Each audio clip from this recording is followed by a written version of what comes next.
Yes, sir. Yes, he did.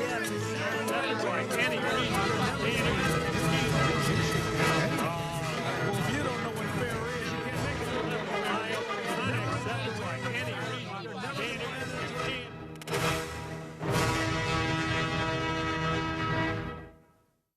Donnybrook is made possible by the members of 9PBS.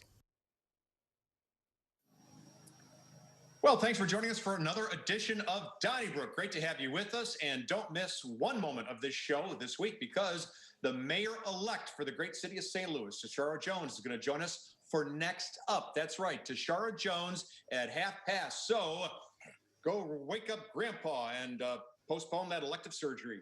Hey, let's meet the panelists because we also have some great topics this week, starting with the news director of the Big 550 KTRS and the co-host of the Jennifer and Wendy Show, Wendy Wiese, along with one of our founders, Mr. Bill McClellan from the St. Louis Post-Dispatch. Another founder back there in '87 when it all began, now with the Riverfront Times, rawstory.com, and the Big 550, Ray Hartmann.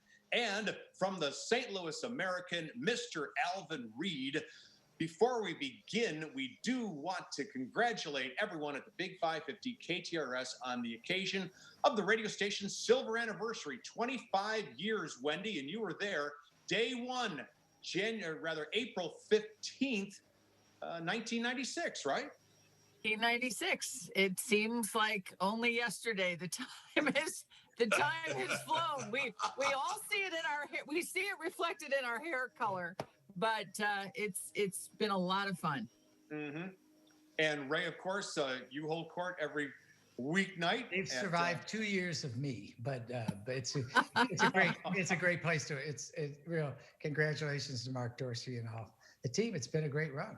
And congratulations, I think, Alvin, to Dan Isom, who has been named the new public safety director for the city of St. Louis. Of course, we know that he was the police chief earlier in this century. He also was the director of public safety for the state, got that appointment from Governor Jay Nixon at the time. Also, Dan Isom has not only his doctorate, but 2 master's degrees, and he is really respected around the country. I think he's a great pick. How about you? I do too. You know, and there's book smart, there's degree smart, and there's smart smart. And Dan Isom has all 3 of them. Brilliant choice. I think one that, Lyda Cruson maybe should have thought about before Jimmy Edwards. But I can't do anything except applaud it in that I think it takes a thinking person to try to handle the problems that we have as far as crime and as far as addressing crime. And it's also as far as working with the Board of Aldermen and the Police Officers Association. I think that just all around, great choice. Yeah, and I think I'm sorry. I was just going to say, I don't know that anyone else could have gotten Dan Isom than Tishaura. We'll see. And that's a good point. That's a good point, Ray. And also Sergeant Heather Taylor, who's really distinguished herself as president of the Ethical Society, was named by Tishaura to be, I think, a special advisor. Senior advisor. Senior advisor. And that's also a good get for her. Dan is the gold standard as far as I'm concerned. He's really, I think when you think of the police chiefs in our town, the ones that stand out to me are Dan, Clarence Harmon, and frankly, in the county, Tim Fitch. And I think that he's as good as it gets. And there was one report, I think at Fox, that suggested it might be interim. And I'm not quite clear if that's true or not, because I sure hope that if he's willing to do it, I sure hope they don't do a national search. Because they're not going to do any better than Dan Isom. Well, the Chicago Institute of Politics named him a fellow, and one of the things that he focused on in his seminars was community policing and the future of policing. Didn't he graduate from UMSL? And yes. Obviously he's attended the FBI, the National Academy. So I agree. There's no reason for anyone to be. And the big issue in St. Louis. Alvin mentions book smarts and street smarts and how Isom has both of them. I remember when he was a lieutenant in juvenile, and I was in the juvenile office talking to somebody else, and they brought in a runaway, And apparently she was a chronic runaway because Isom had wanted to meet her. And she went up to him and she was, I don't know, 13 or 14. And he said, "Can you read?" And she said, "Yes." And he gave her a police report and he said, "Read this." And she did it. And she started reading it. And he said, "Okay." And then when she left, Isom said, "She can read. There's hope for her." And I thought, that's just insightful and good. So I think Isom's a great choice. On the other hand, I thought Jimmy Edwards was a great choice. So, we'll see if anybody can do the job. And I think a lot of people felt that way, Bill. Jimmy Edwards is a good guy, and I don't think that I thought he was a great choice too. I will say this: that Dan Isom notably turned down the position, at least to be in a finalist for Chicago police chief not long. I'll be darned. I didn't know that. That's interesting. Well, okay. Ray, I was with you 100% until you mentioned Clarence Harmon, and then you kind of lost me. All right, that's all right. Let's move on, guys. Let's move on. Demographic group. Let's move on. Hey, let's go to the St. Louis County Council this week, which voted 4-3 to say we have no confidence in the police chief, Mary Barton. In the second or third line, it accused Chief Barton of mismanagement. This is coming from the St. Louis County Council. To me, that's like Bernie Madoff calling someone else greedy. But nonetheless, especially this week after it was pointed out that the county council spent $118,000 to fix a huge mistake earlier this year that it had made. Nonetheless, Ray Hartmann, I want to ask you if you agree with that. The woman has been on the job for 1 year. She got the job 5-0, last year by the Police Board of Commissioners. Do you think that people have given her enough of a chance?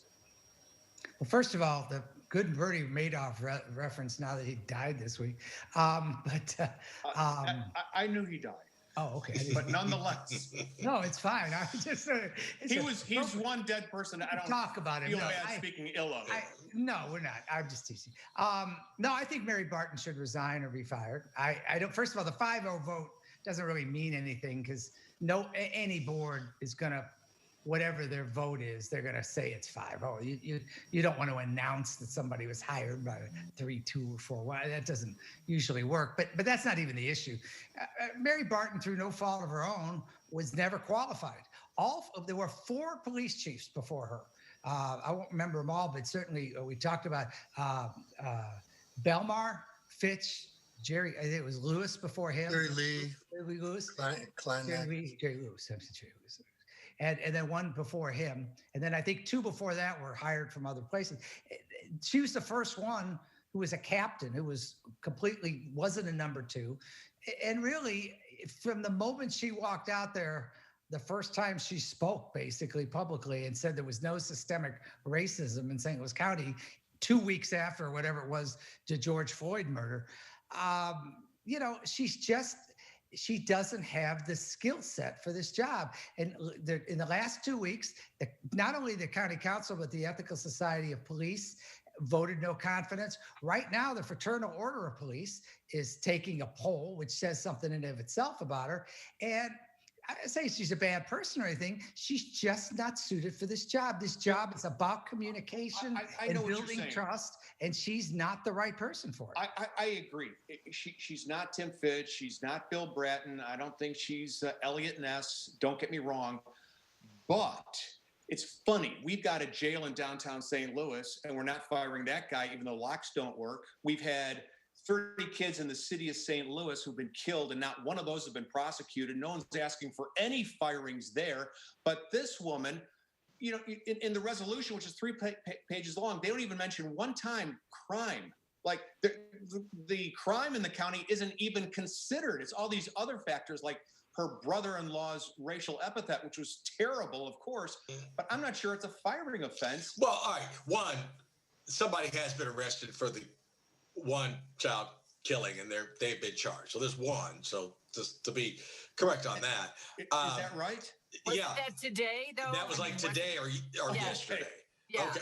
Right. Right. I'm just saying. I'll agree to that. Yes, it has happened. And then,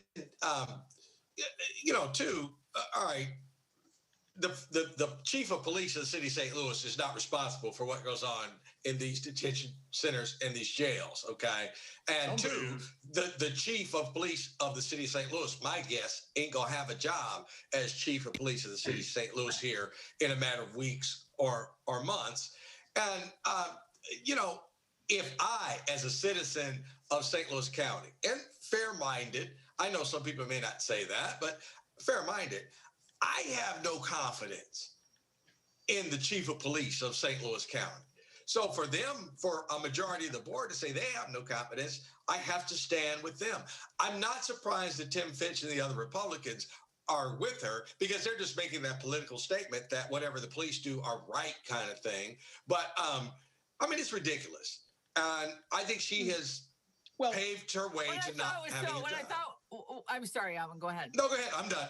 What I thought was so fascinating was, in his inimitable way, County Council Chairman Sam Page, County Executive Sam Page, when asked about it, said that he has full faith in the Board of Police Commissioners, but he hopes that they will take the advice of the County Council into You're right.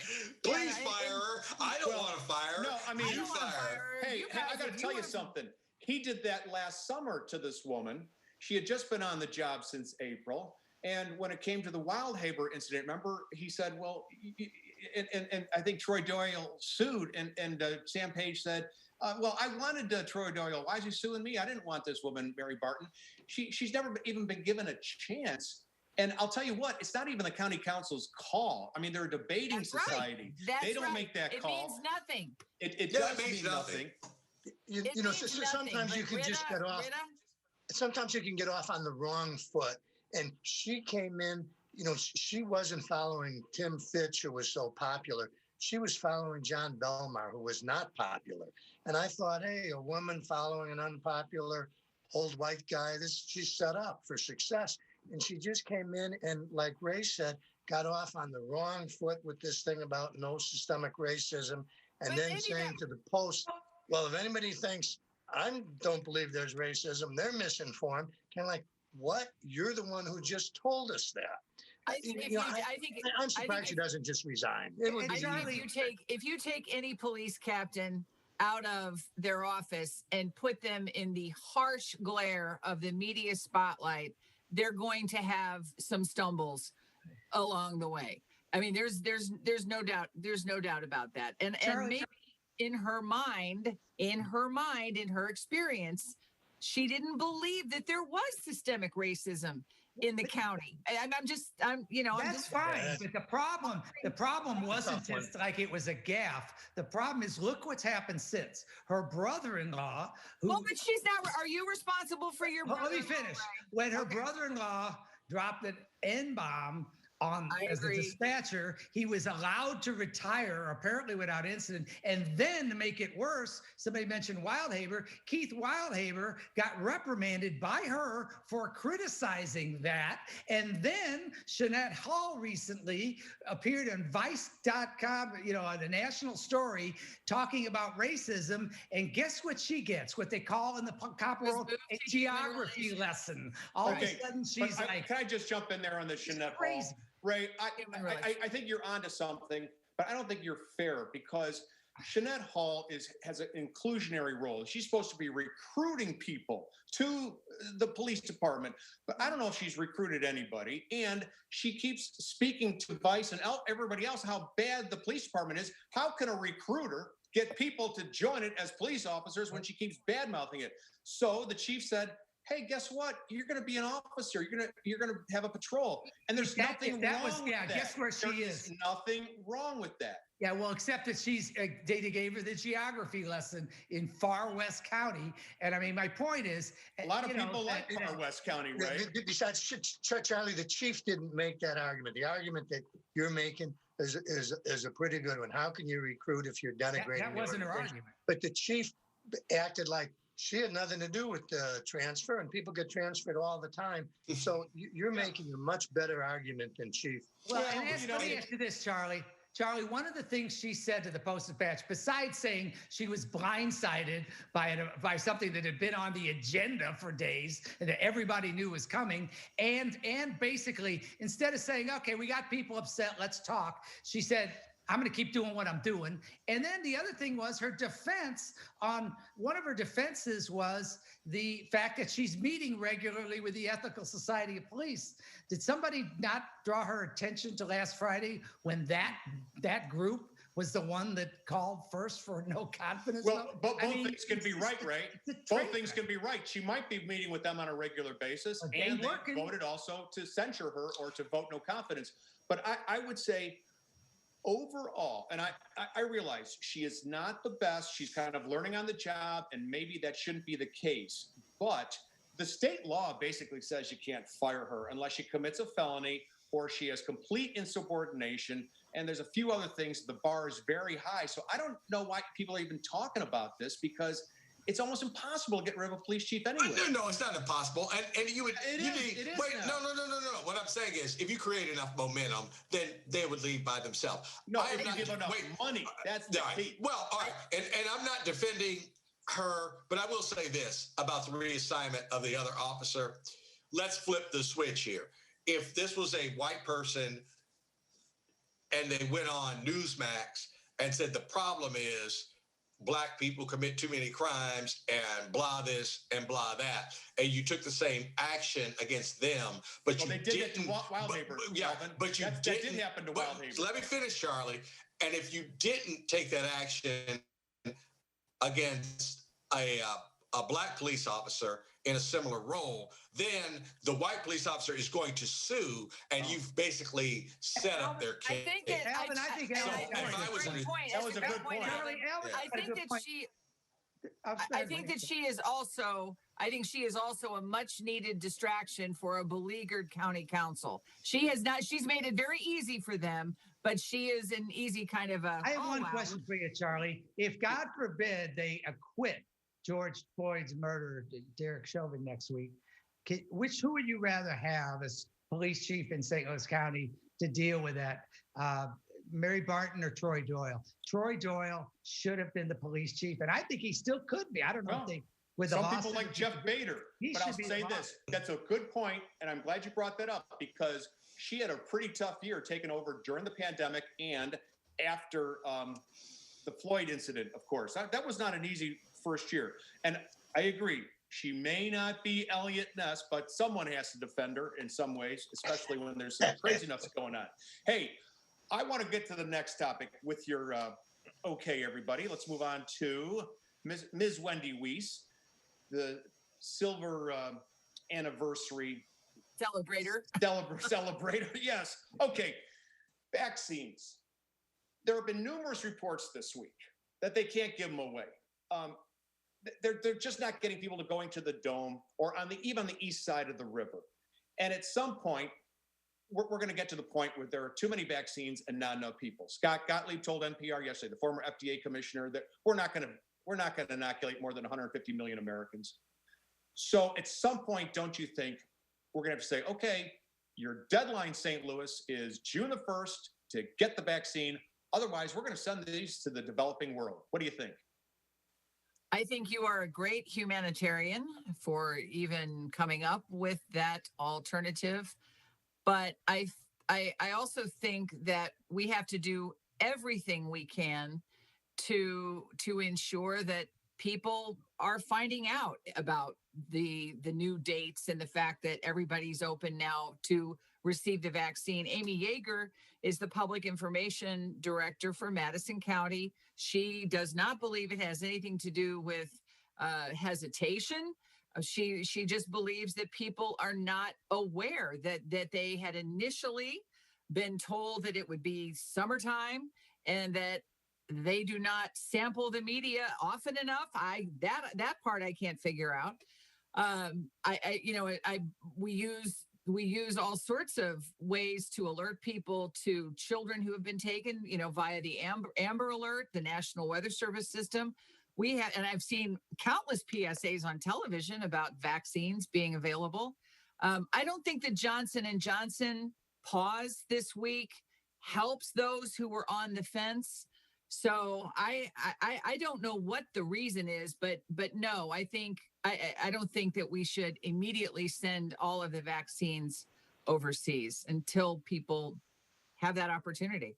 Well, no, we should keep them here because if you go to the dome, okay, in people's minds, you get drifting and smoke and loud cars. Oh, and by the way, it doesn't really do me much good to get killed trying to go get my vaccine. Now, I know that's hyperbole, but a lot of people think that. And then people here at Metro East Side, oh my God, I'll get shot faster than if I go to the dome. Hey, have a mass vaccination site in Queenie Park, and the line would be probably back to Kirkwood.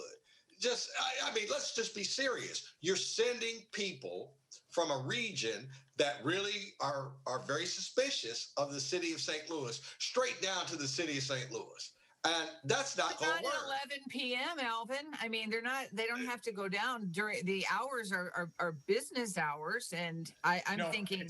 It's funny because, Alvin, Beth and I went down to the Dome on Friday. We got our vaccine, took 31 whole minutes, including the 15 minutes of relaxation or whatever they call that.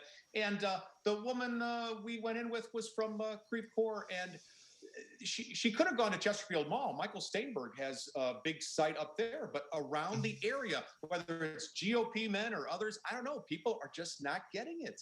Well, okay. I think that's it. People don't. The people who really wanted it have already gotten it. And I don't know if we're going to be talking, Charlie, about the legislature and their, no vaccine requirements for companies. But it's going to come down to that. If people need to get vaccines to go to a ball game or they need to get vaccines to go to a movie, then they'll get it. But otherwise, there's a whole bunch of people who just don't take it seriously. All right, Charlie, at what point, is it June 1st? Is it 4th of July, that the greater population decides I am no longer feeling sorry for anybody who gets coronavirus? Because I think we're coming to that day. And maybe that's how it should be advertised. Employers, friends, business people, if your employee says, like, I have coronavirus, I got to take like a 10-day quarantine. And so like, well, on the 11th day, you need to start looking for another job. Is that fair? But maybe that's the way it should be advertised now. And, there's a fair number of Republicans that are messaging against this nationally, not all of them certainly, but that isn't helping. You've got certainly some African Americans have some pretty bad history with vaccinations. So, and of course, I thought the county was fixing this all when they hired Michelle Walton Gray, but apparently that hasn't done it. I don't know what she Hey, might be doing. I don't know. Nice one. Nice might be one. trying. I like that, Ray. That was good, Ray. That was good. You know what we should have done, though? We should have said, if you want your $1,400 stimulus check, you have to get the jab. I mean, if the Supreme Court stood behind it, I'm with you. I'm with you, Charlie. Alvin, you were mentioning the drifting in downtown St. Louis, and it became kind of a thing on Twitter over the weekend. And people may say, what's drifting? It's kind of when you have a loud engine and you're doing kind of stunt work in your Ford Mustang and people are taking photos and videos. Well, this was part of the auto show on Saturday, and Benton Blandon, who everyone knows is a familiar voice and face from KMOV, he was kind of tweeting, hey, I hate to be the old man who's saying get off my grass, but I live around here and the noise and the smoke for 6 hours is ridiculous.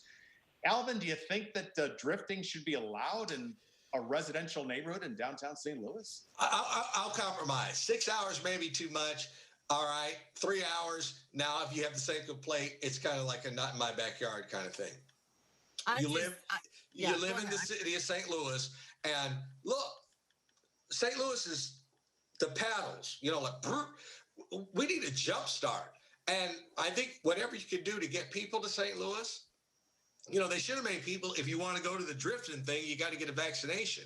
All right. But we got to do something. And so I cannot be mad at the car show for, doing this. But don't forget, when you say neighborhood, that comes with an asterisk. If you decide to live downtown, you're giving up the sort of quiet of the white picket fence, suburbia lifestyle. You're choosing to live downtown. It's like, getting a condo on Washington Avenue and then complaining that, there's people out at all hours at these clubs. You bought the condo there. So it's a neighborhood, but there's an asterisk next to it. Well, right you are, Bill, but don't forget, this is the very activity that police are trying to halt among the kids. That's why they have all these Jersey barriers. Well, the only thing but let me ask Bill about the tire dumping in North St. Louis. The mayor cracked down on it this week, and I couldn't believe how many tires had been dumped in some neighborhoods in the city. It was just terrible. Apparently, it's going on all over the country, so we're not alone. I give the mayor credit for cracking down on this. What do you say, Bill? Well, sure. I give the mayor credit for cracking down on it. I mean, she bless her heart, is going to work to her last day in office, and I think that's great. As far as cracking down on it, they caught the two guys in the pickup, but somebody had hired those two guys, and it's the people who get rid of the tires by hiring somebody to go dump them who really should be facing stiff fines, and I'd say put them in jail, except that we're closing all our jails. I mean, the ones that have locks that work, we're going to shut down. So, but at least we ought to fine very heavily these people who, instead of, spending money to get rid of tires the environmental way, just hire somebody to take them and dump them in an alley. Well, I think the only way you're going to get those people is to nab some of the small fish and sweat it out of them. Say like, hey, you could spend a year in the detention center. Now, granted, you could walk out of your cell, but at the same time, it's a lot of mayhem and fire and smoke. You want no part of that. Who hired you to dump the tires? So you got to squeeze them. So I get where they're going. I don't understand. I mean, we just talked about drifting and burning tires, and now we're illegally dumping tires. So there's got to be some kind of strange connection. What I was sort of thinking about was Mayor Krewson is offering $100 to anybody who can, who has information leading to closing the case. And I mean, that's pretty good money. And but I'm still thinking about the 911 center in a city that has no money. So I agree with you. She should be applauded for working until she turns out the lights. Well, I'll tell you what, she's going to turn out the lights soon, and her successor will take over. And in fact, before she takes her office in room 200 at City Hall, Tishaura Jones will answer our questions on Next Up, and that's just around the corner here on 9 PBS. Donnybrook is made possible by the members of 9 PBS.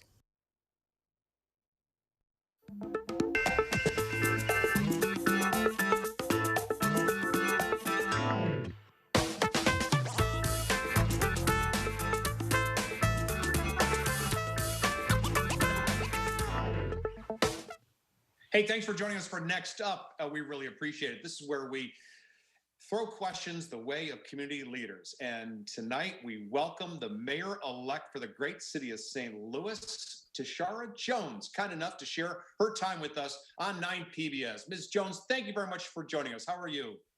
I'm wonderful. Thank you for having me. Well, thanks for joining us. And I do want to ask you about the news that Dan Isom, who was the St. Louis police chief and was the director of public safety for the state of Missouri, is going to be at least the interim director of public safety in your new administration. Can you clarify, is that interim for a while? Will there be a national search? Just how is this working? Yes, so Dan Isom is going to be the interim director of public safety. We will conduct a national search, and if he applies and is selected, then he'll become the permanent director of public safety. But also appointed today as his senior advisor is former police sergeant Heather Taylor. From the Ethical Society of Police, former guest of Next Up. We like to say the good things happen to guests of our show. With our second question, we go to Bill McClellan. Okay, Mayor-elect Jones. Right now, there seems to be corporations are stepping up and getting involved in politics a little bit, especially with voting rights. So my first question is, do you hope to energize any local corporations? And my second question is, if they say to you, like Centina's been doing, that our big concern is crime, please don't close the workhouse.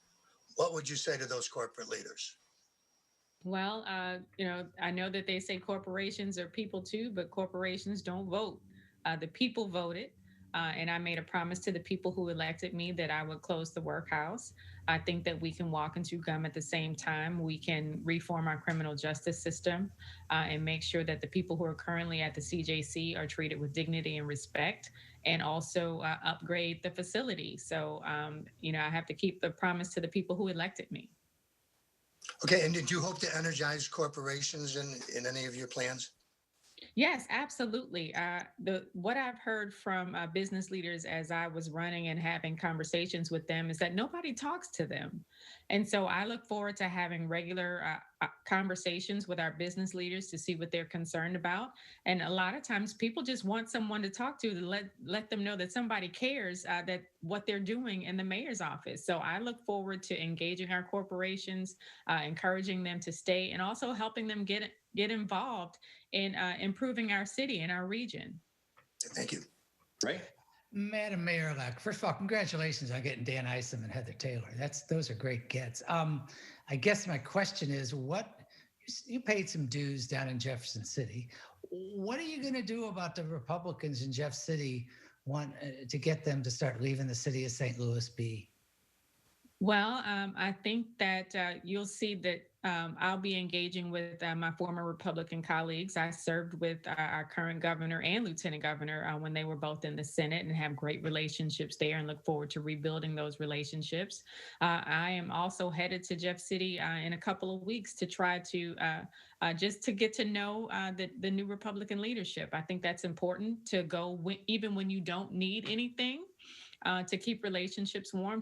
That's something I've always done as treasurer, and I'll continue to do that as mayor as well. And also take Sam Page and Quentin Lucas with me, so we can provide a united front that says we're together, and we would love to talk to you about urban issues and how you can help the cities, because 2/3 of the general revenue comes from our urban areas. So it would behoove them to help us and not hurt us. Madam Elect, favorite movie of mine, The Candidate, Robert Redford, and he runs for Senate, and his dad was involved in politics, and he runs, and he's not given much of a chance, and he wins, and a few minutes after he's declared the victor, he gets with his people, he says, like, what do I do now? Did you have any moments like that where, like, okay, I made it, I'm the mayor? So did you ask yourself, what's the first thing you're going to do? And when you did ask yourself that, what was your answer to yourself? Yes, absolutely. I felt like the dog that caught the car for a minute. I looked at myself in the mirror and I said, wait a minute, I actually won. But then I said, okay, well, how do we get to work? So I started, meeting with my transition team. We had actually been meeting, several weeks before, just in case. We wanted to stay ready so we didn't have to get ready. So continue my meetings there, and we move forward with trying to make sure that we, again, the first thing we had to do was this public safety director. We have to come out of the gate making sure that vacancy is filled, so we can be serious about addressing crime and transforming our public safety department from one that leads with arrest and incarcerate to one that leads with prevention. And Dan and Heather are the right people to help us along that path. Madam Mayor-elect, during an interview, you said that one of the things, and this was pre-election, but you said that if you were elected, one of the first things that you wanted to do was to have a conversation with the white progressives in St. Louis to explain to them what it means to be an effective ally to the city's Black citizens. When are you going to have that conversation? And just could you share with us and expand a little bit on why that is so important within the progressive movement? Well, some of them I don't have to have the conversation with, because, we had that conversation as they decided to endorse me. And that was part of their reason, being an ally in a city that's a majority minority city with a Black woman who has the experience who's running for office. There are some that I still have yet to have that conversation with, and it's going to be hard. It's going to be uncomfortable because we saw a lot of dog whistle politics come up in this last election. And I think St. Louis is better than that. And I want us to be better than that. So we're going to have those tough conversations about some of the things that were said, some of the things that were done, and how that directly or indirectly relates to racism. Let me ask you about a little two-part question here. One is, with the SLDC, St. Louis Development Corporation, they get 1% of the tax breaks they give. So there's an incentive for this group to give tax breaks because they get 1%. And it seems to me that means that human beings, they're going to approve a lot of projects, even if the projects don't need taxpayer support, but that's money out of the schools. So the first part is, do you think you'll change that? The second part is, if a company does get a nice tax break to put up luxury rental housing, would it be okay to ask that company, hey, you've got to set aside 2 to 5% of your housing for low to moderate income units? I think it's possible because I've done it. I was in the middle of, excuse me, negotiating a sale of a piece of property owned by the treasurer's office before the election, and we just asked, can you set aside a portion of the units for affordable housing? Would you consider decreasing the amount of tax abatement that you're asking for so the school districts are not hurt? And they came back with a resounding yes. I think that we don't get what we ask for because we just don't ask. And so that's what I'd like to see SLDC do. We have to ask for the things that we want. My mother always says a closed mouth doesn't get fed. So we have to make sure that we're asking for the things that we want. And I think that we can still, and it won't be such a disincentive for SLDC to get 1% of everything that they bring in. We can still ask for the things that we need and still make money off of development. But do you think if SLDC got money out of general revenues and not from the tax breaks that it gives, it might be a little more fair in awarding these tax breaks? I don't think so. I think that we can still be fair. I think that we also have to evaluate the tax breaks that we give and make sure that they are fair. But I think that SLDC can do just fine on the revenue that it raises through development deals. After the election, Mayor-elect Jones, more progressives were on the Board of Aldermen, and there's a little majority of progressives right now, and things look good for you. But looming on the horizon, the Board of Aldermen is going to be cut in half. And Lewis Reed will probably have a lot to do with that. And I know in one of the nice moments in the first debate, you said that Lewis Reed had a good heart. But do you expect to be very involved in this halving of the Board of Aldermen, or are you going to let that be a aldermanic thing? Well, I think that also depends on is it Proposition R, if they get the signatures that they to put the ballot initiative on the ballot to have a independently appointed redistricting commission, and if the people vote on that. So there are a couple of things that might happen before we even get to that point. And so, it is not the mayor's responsibility to redraw the districts. It is up to the president of the board and the aldermen. And so, my only responsibility is to make sure that, that it's a fair process. And that's how I see myself contributing to that conversation. Let's make sure that it's fair, it's open, it's transparent, that people are heard. That there are as many opportunities for people to weigh in on the maps as they are drawn, and that the board is open to changes as people present them.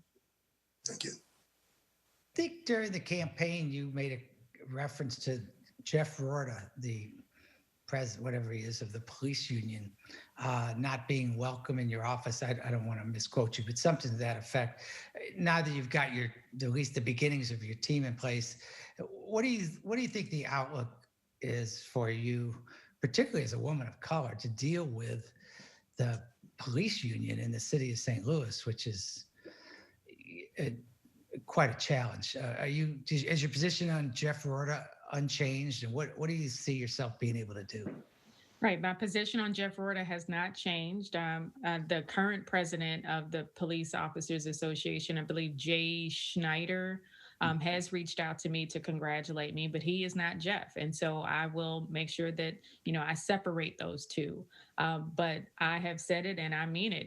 He's not welcome at my table. He has profited off of our pain, and he has gaslit racism in our region. We have to move forward. And in order to do that, some things have to go away in order for us to move forward. We have to change some of the seats around the table. Mayor-elect,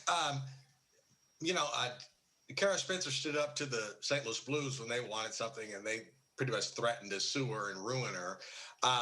In the past, any team, franchise, maybe with the exception of the Rams, I guess I have to say, has it's almost like their attitude is just run down to City Hall and they'll give us anything we want. What is your take on that? And I know that goes with kind of like the TIF thing and helping businesses out to the detriment of all of St. Louis. But what is your feel? And have you talked to the owners of our franchises here, including the soccer team? I have not yet spoken with any of our team owners as mayor-elect. I have dealings with the Blues, obviously, because we own all of the parking around the Enterprise Center. And, again, I've seen in other cities where community benefit agreements can be negotiated when teams want new stadiums or new practice facilities. Pittsburgh is an example where they had a great community benefit agreement struck with their hockey team that as a result, they put a new grocery store in a neighborhood, in a low-income neighborhood that hadn't had a grocery store, and it was a food desert, basically. So I think that we have to be willing to negotiate and come to the table and again ask for what we want, because a closed mouth doesn't get fed. Wendy? Mayor-elect, Doug Moore said that when you met with Sam Page this week, the Board of Freeholders conversation didn't take place. There was nothing said about that. You did, prior to the election at a St. Louis Business Journal forum, you mentioned the possibility of expanding the earnings tax into the county, which was something that the county executive apparently dismissed out of hand.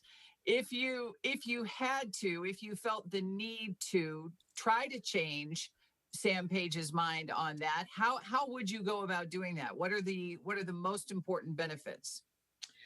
Well, I think we have to collect the data and do a little research. I think that if obviously the county has more residents and more high income residents, and my proposal or my thoughts, I won't say a proposal, but my thoughts were to make it a progressive income tax or earnings tax. So the first maybe 25 to 35,000, you don't pay the tax, but anything above that, it gets you pay incrementally based on how much you make. And this isn't something that hasn't been done in other cities.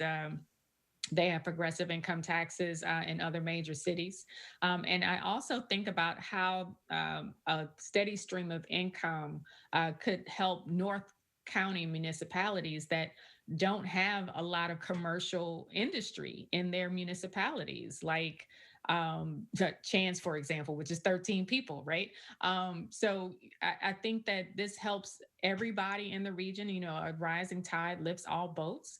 And so I would love to do a study to see how much income we could actually bring in. And that's for everybody. And obviously your income stays within the people that live in your municipality. You're going to get $517 million. Well, the city will, and I know it's not entirely your decision on how it's spent because you've got to work with the Board of Estimate and Apportionment as well as the Board of Aldermen. But can you tell us with any specificity how you would like at least some of that money to be spent? Well, I was on a call with the White House earlier today, and the guidance on how to spend this money is changing on a daily basis. So, on this particular call, they talked about how they're going to have another funding stream for rent, mortgage, and utility assistance. And that was one of the primary ways I wanted to spend our bucket of money, which was rent, mortgage, and utility assistance. They also announced small business grants instead of loans through the SBA. I wanted to do small business grants with ours as well. And so it seems like, and also there's a pot of funds coming directly from HUD to help our unhoused. And I wanted to help our unhoused. So with those things off the table or potentially off the table, I see us supplementing what the federal government is trying to do. But also, we've set up a portal on my website at tishauraformayor.com to have people give us input and also tell them what the buckets are that we can spend the money. So I look forward to getting public input as well as working with my colleagues on the Board of Aldermen and Estimate and Apportionment to come up with a plan to spend this money. But also, I think that this is a real good opportunity for us to make investments with these funds that will see returns for many, many years to come. Yes, $500 million is a lot of money and we have to spend it by 2024. But I think this is an opportunity for us to make key investments so we can see returns from these investments for years after these funds expire. Key investments sound like a wonderful idea, Mayor-elect. But have you thought about something like one big flashy thing that you would like to do? I mean, you're suddenly getting, $500 million. Is there one big project you'd like to push? If it were up to me, I would make a huge investment in our youth in terms of our rec centers and our parks to make sure that they have safe places to play and safe. And we're coming up on the summer, so how do we handle summer camp? Because again, this is speaking from a mom's perspective because I'm looking at these choices right now for my son. So how do we provide opportunities for our kids to continue to learn throughout the summer for free at our rec centers? Because when I was a kid, that's where I spent my summers. I had wonderful some free summer camps at our local rec centers. And so how do we build our rec centers back up to provide those same opportunities for our children? Thank you.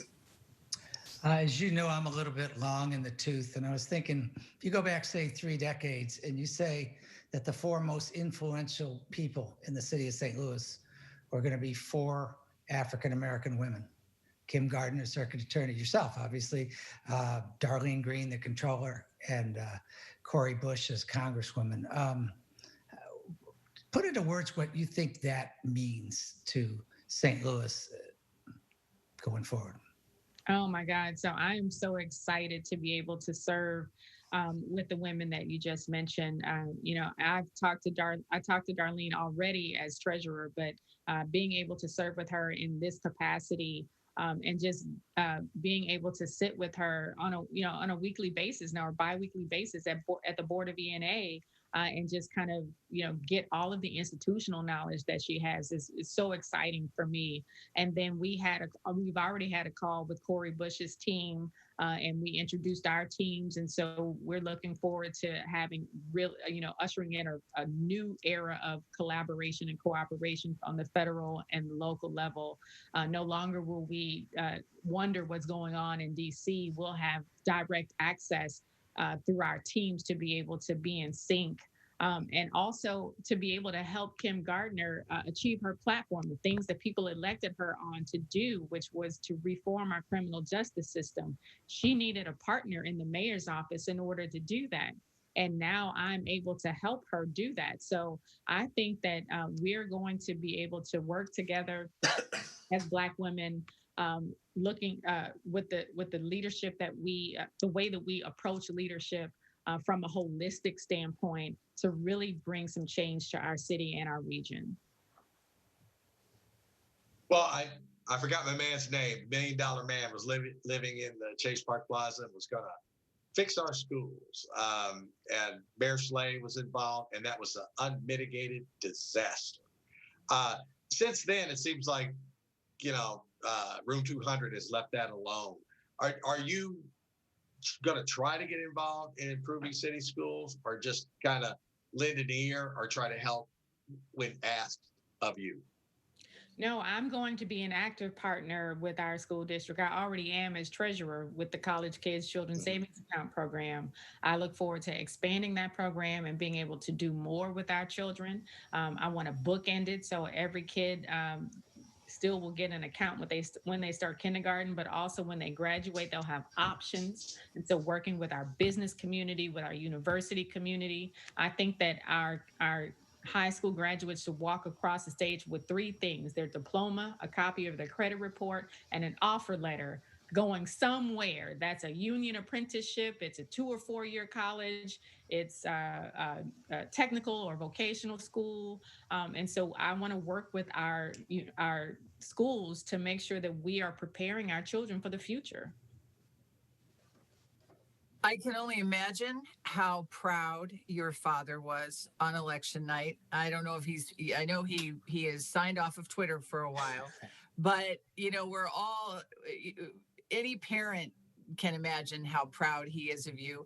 Are there things, are there parameters that you have set up, Mayor-elect, for your father? Because you spoke of Darlene Green and institutional memory. Your father has that in abundance. So you can rely on him in so many ways, but I'm sure that like any daughter, like any loving, proud daughter, you have to put up those fences. Where are those fences with your father?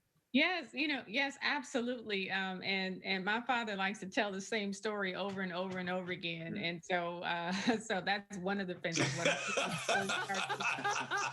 That's all fathers. Yeah, my daughters say the same thing. Daddy, you told me that already. I think that I couldn't be happier that my dad is proud of me, but also that he's still here, he's healthy. And he helps me with my son, the most adorable 13-year-old boy in the world. And so I think that he's getting more focused on Aiden and helping me as things get a lot busier in my life. I'm telling my business, but as if you saw Aiden's speech on election night, he said that Papa let him take over his basement. Well, Aiden has been staying with him for the last couple of months, and I don't even know if he's going to come back. But we live across the street from each other, so I can just see him whenever I want to. But I've told him that, hey, I can handle this myself, which was the same thing with the treasurer's office. But I usually tell him, if I ask you, I would like your opinion. But if not, then we're good. Keep it. Hey, let me ask you about the homeless in downtown St. Louis. They are ubiquitous, as you know, right now. Clark Street, 14th Street. In fact, there are tents right across from your office at City Hall, your future office. Do you think that it'll look different after 4 years of you being mayor? So what I'd like to do is work with our Department of Human Services to try to set up and our continuum of care to set up more regional options for our unhoused, because a lot of times homeless, our unhoused get dropped off downtown and they're left to fend for themselves. So that means more tiny home villages around the city, not just downtown, and also around the region. I really love the concept, and also being able to provide wraparound services for our unhoused to make sure that that's just a temporary stop for them and give them as much help as possible to get back to leading productive lives. And then also, there are some that's not going to be an option for them, no matter what kind of help you try to offer. So how can we meet our unhoused where they are and provide the services that they need to if being unhoused is what they want to do, then let's try to support that in some way, shape, or form. We really only have about 30 seconds, Bill. Well, I was going to ask about the revenue from parking. That's been a question for years and years. Do you think that it should be going to City Hall? Or do you think the treasurer should keep it? It already goes to City Hall. The treasurer, the parking division employees are city employees. The parking division has been able to take away almost $60 million of debt that could have been on the city's books. And the parking division has expenses that it has to cover. So, I mean, and also has been supplementing the treasurer's office to the tune of hundreds of thousands of dollars because the Ways and Means, or the budget director, keeps reducing the budget of treasury operations. So that money is already going in and out and through City Hall in some way, shape, or form. Mayor-elect Tishaura Jones, thank you very much for joining us on Next Up. We hope to see you again soon, and good luck and congratulations. Thank you so much for having me. Thanks for joining us, everybody. See you next week at this time on 9 PBS. Donnybrook is made possible by the members of 9 PBS.